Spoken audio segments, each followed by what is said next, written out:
I'm going to do a video on restoration and recovery. It's key for athletes to be able to recover between workouts, recover between games, practices. You're only going to be as good as you are recovering, basically. So I was asked by one of the parents to do a video on this, going into a little more detail about recovery. She was concerned because her son went away to camp, and basically they told him to bring his painkillers. And she knew there was more in depth to recovery than just taking some painkillers. So I'm going to first start out by talking about what recovery actually is. So basically your heart rate and your blood pressure and your respiratory rate are all governed by your ANS, which is your autonomic nervous system. That's made up of two different parts of the nervous system. I'm only going to do a little bit of science here, so just bear with me. It's made up of your sympathetic and your parasympathetic nervous system. Basically what happens is your sympathetic is your fight or flight. So essentially when you are training really hard, you're in a football game, wrestling match, you're in the jungle and a lion chases you and you react, the dump of hormones you get, that's your sympathetic nervous system at work. These are both pretty much subconscious, they happen subconsciously. Now your parasympathetic is your rest and digest. So if you're always in sympathetic, you're not going to recover, and if you're always parasympathetic, obviously you're not going to be a good athlete. So we need to get you to go from sympathetic, hard training, to parasympathetic, where you can rest and digest. And now all these things that I'm going to go over now are going to have to do with basically taking your nervous system from sympathetic to parasympathetic and allowing you to start the recovery process. And be able to, when you recover better, you could train harder, you could train longer, you'll be less injury prone, you'll perform better. So it's very important. Now, there's two types of recovery technically. It's active and passive. Active recovery is when you're actually doing something. It could be just jogging or it could be stretching, but it's just enough to elicit a recovery and not to break you down. Passive recovery is basically when you're sleeping. I feel like there's a gray area between the active and the passive. You're not always going to be doing nothing, and you're not always going to be, working. So some things are a little more active, some things are a little more passive. So just keep that in mind. Don't take, especially teenagers and children, should not be taking NSAIDs. They're not good for you. This should be reserved for if you have an injury and really need to reduce swelling or something like that. But the health consequences of NSAIDs are, you can easily find them. Just do a simple Google search and you'll find all the bad stuff about this stuff. So if you have a young athlete, a teenager or something, don't take, you should not be taking NSAIDs. It's not good for them. Actually, I could go over the list quick here. What I found, just in one 5-minute Google search, 20% increase of heart failure, gastrointestinal damage, ulcers and internal bleeding, kidney health deteriorates. A lot of people have allergic reactions to these that are bad, and in teens and children especially, you could develop Ray's disease, and you get liver damage and brain damage. So just be wary of taking NSAIDs. It's not a good way to recover. It's more for a serious injury. And keep in mind, the more fit you are, the faster you're going to recover between training sessions, between games, between practices. So this is why what we call a GPP, I've gone over this before, general physical preparedness. It's basically fitness, it's basically non-specific training. Just general training. The higher your GPP level, the higher your fitness level, the faster you're going to recover. Okay. Now let's get into all the methods. So I broke these down into 3 separate categories. Basically, number 1 is those are the most important, the biggest bang for your buck. Without these down, you might as well not even start to think about this type of stuff. So let's take care of number 1 first.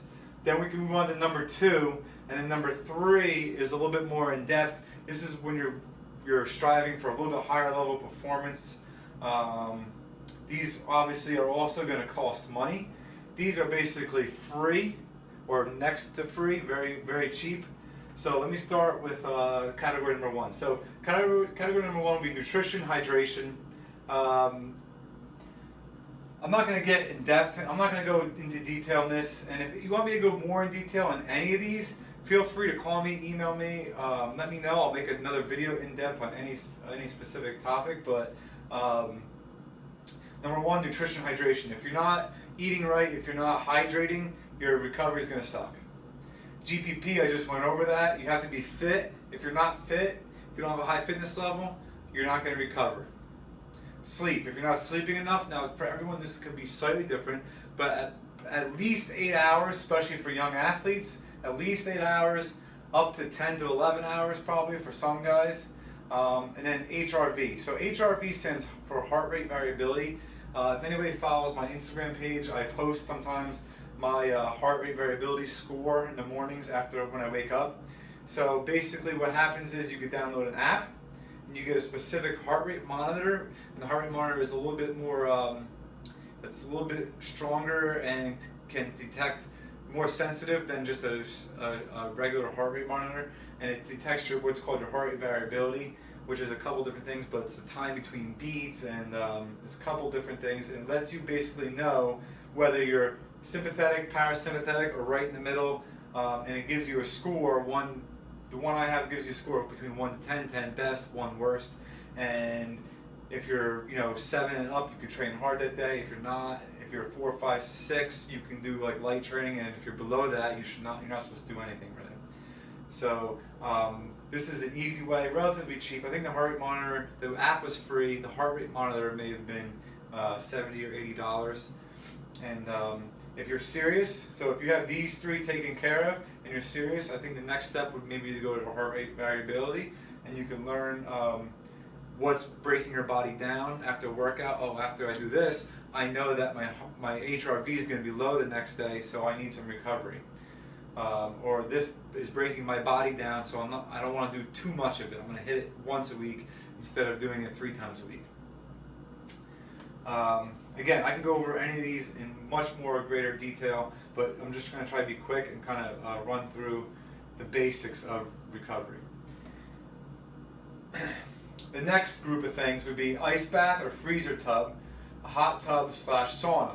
And then you can combine the two to do what they call a contrast. So you can go hot, cold, a minute in the cold, a minute in the hot, a minute in the cold, a minute in the hot.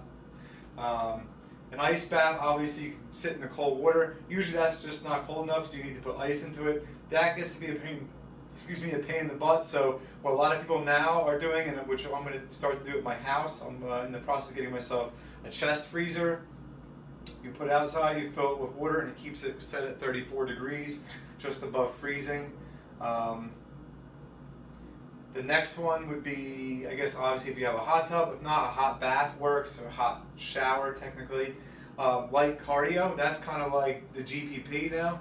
And the light cardio could be anything from jogging, walking, biking, paddleboarding, rollerblading, skateboarding, anything like that, but light. We don't want this to be really high heart rate. We want it to be probably 60% of your max heart rate and below. Stretching, yoga, mobility. That's pretty self-explanatory. The yoga would be more active. Stretching itself would be a little bit more passive. Mobility would kind of be a cross between the two. And then that goes into breathing. This is important because a lot of young guys don't know how to breathe right and breathe into their belly, and we're starting to teach them more in the gym now, but that's important for recovery. So just actually laying down, feet up against the wall, and taking 20 deep belly breaths post hard workout, post intense workout, will start the recovery process of going from sympathetic to parasympathetic. So that's an easy one, cheap one, and very important. SMR, which would be self-myofascial release, which is basically foam rolling, rolling lacrosse balls, all that type of stuff that we do, and tempering, which would be the heavy ones that we roll on each other. Those would be in there. Blood flow restriction. If you've ever seen here, we have bands. They're called voodoo floss bands, and you could tie off a joint or a limb, and it restricts blood flow to the area. Which from that, it's going to force the blood out. It's going to force swelling out if you have a swollen joint or muscle. and then when you pull it off, it allows all the fresh nutrients, the fresh blood to come pouring back in, and it helps to recover certain tissues and joints. So this would be for like specific areas of the body, both of these. So the rolling, tempering, and the blood flow restriction would be like if you have sore calves or sore hamstrings or a sore hip joint or a swollen ankle. And then the last one on this list that's free is gut smashing. So you've probably seen this, we roll either on a kettlebell or in a ball into our gut. What that's doing, a couple things. Obviously, that's breaking up the tissue in your abs, your deep abdominal muscles that get really tight sometimes. But you also have what's called a vagus nerve in there. And the vagus nerve, when stimulated, it helps to switch from sympathetic to parasympathetic. So the vagus nerve helps to regulate this autonomic nervous system. So that's another one that's very easy. This would be like a good post-workout. You could do your belly breathing, your rolling, your gut smashing, and then these things you probably would do at a separate time. Your breathing, your stretching, your yoga, mobility, light cardio, ice baths. That stuff would be done at a different time of the day.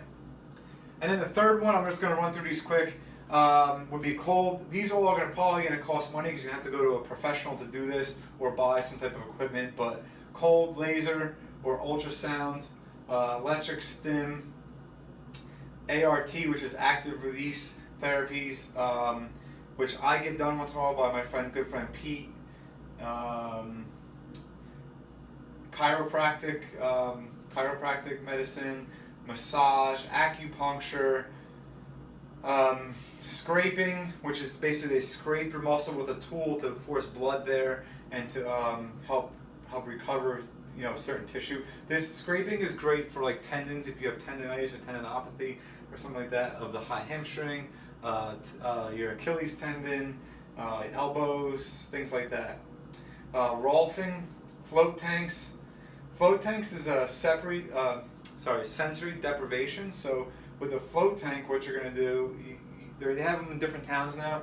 It's about, I bought a package last year. It's $120 for 3 for an intro package, and after that I think it's like $50 or $60 a session or more. So it's kind of expensive, but what you do is you lay in there for about, I think it's an hour and a half sessions, hour to an hour and a half, and you lay in a float tank full of water and salt, so you stay afloat and you don't sink. And it's basically you're depriving your senses, so you're supposed to be able to recover mentally and physically. And then the last one would be cupping. So these are all, and obviously this list, there's more to this list than I wrote up here, but these would be a lot of the basic stuff. Again, we got number 1 would be your very free, very easy, the most important things to take care of first. Second would be like the second level things. Again, these are free, easy, and they're going to be really good ideas to do. And then the third ones is if you wanted to go the extra distance and spend some extra money would be here. Now, part of recovering and restoration, I think, for athletes, especially like teenage athletes, young athletes, is mentally, the physical part for them is important, but mentally they need to be able to come down and recover it. A lot of times now they're 12-month, year-round, 12-month teams, sports, training practices, so they need a mental break. So that's why I wrote fun up here. They need to take extended periods of time and just have fun. So, and that's pretty self-explanatory. Now, if anyone has any questions about this stuff, don't hesitate. I'll answer any questions you have. I can go in depth. If you want me to make a specific video on any one of these topics, I can. Just let me know.